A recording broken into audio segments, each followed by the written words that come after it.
ఉన్న రెండు పదవులు నేను నరేనే కాగితాలు మీ ముఖం మీద కొట్టుకోవడమంటే మాకెందుకు ఆయన 8 మంత్రి పదవులు 2 ఏళ్లు చూస్తుంది తిరిగి పార్టీలందరినీ కడుపుల తలబెట్టి దండం పెట్టి ఉత్తరాలను తెచ్చిత్తిమి. ఎంత బాధపడ్డామంటే మా ఎంపీలు నిజంగా నేను మర్చిపోలేను నా జీవితం. రవీంద్ర నాయక్ గారు, మధుసూదన్ రెడ్డి గారు, వినోద్ గారు, నరేంద్ర గారు ఎన్ని తిరిగినామో ఎంతమంది. ఒక్క మాయావతి గారింటికి 19 సార్లు పోయినామండి. మొట్టమొదటిసారి పోతే ఆమె క్యాయ్ తెలంగాణ తెలియదు పాప, ఆమెకు అవగాహన లేదు. మొత్తం చెప్పిన అమ్మ మా దుఃఖంకి ఇది, మా బాధకి ఇది, మా బతుకుకి ఇది. నువ్వు కూడా ఒక దళిత కాదు పక్షాన కొట్లాడుతున్నావు, ఆపరేషన్ కు వ్యతిరేకంగా కొట్లాడుతున్నావు, సంఘర్షణ చేసేపటి నాయకురాలకి మాది కూడా గదే బాధ మీద దోపిడీకి గురవుతున్నావు.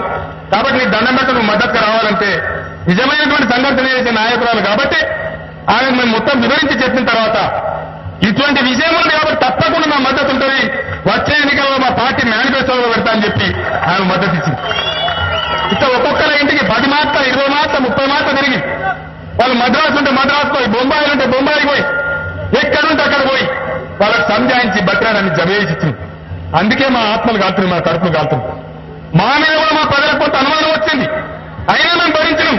ఎందుకంటే తెలంగాణ పీకపోదామని ఆశ. ఈంత ఇతరులు తీసుకొని పోతుంది, ఈయనకెళ్ళి బయట పడుతుంది గండంలోకి వెళ్ళినటువంటి దానికి ఆ ఒక్క ఆశల పడి అనేక నెలలు ఒప్పుకోవచ్చు.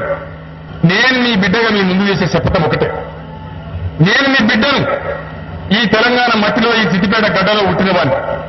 రేపు చచ్చిపోయిన తర్వాత కూడా ఇదే మట్టిలో కలిసిపోయేవాడిని. ఏ నాటికైనా ఏ రోజుకైనా ఈ రాజశేఖర రెడ్డికి, చంద్రబాబు నాయుడుకు నా గుండెల్లో ఉండే తపన నా ప్రజల గురించి, నా తెలంగాణ గురించి వీళ్లకు ఉంటుందా దయచేసి ఆలోచించమని ఈ సిద్దిపేట వేదిక నుంచి నా 3.5 కోట్ల ప్రజలకు 2 చేతులు జోడించి శిరస్సు వంచి నేను వినయపూర్వకంగా అభ్యర్థిస్తా ఉన్నాను. ఇన్ని రోజులు గత 5 సంవత్సరాలుగా నన్ను నడిపించిన నా ఊపిరి మీరు.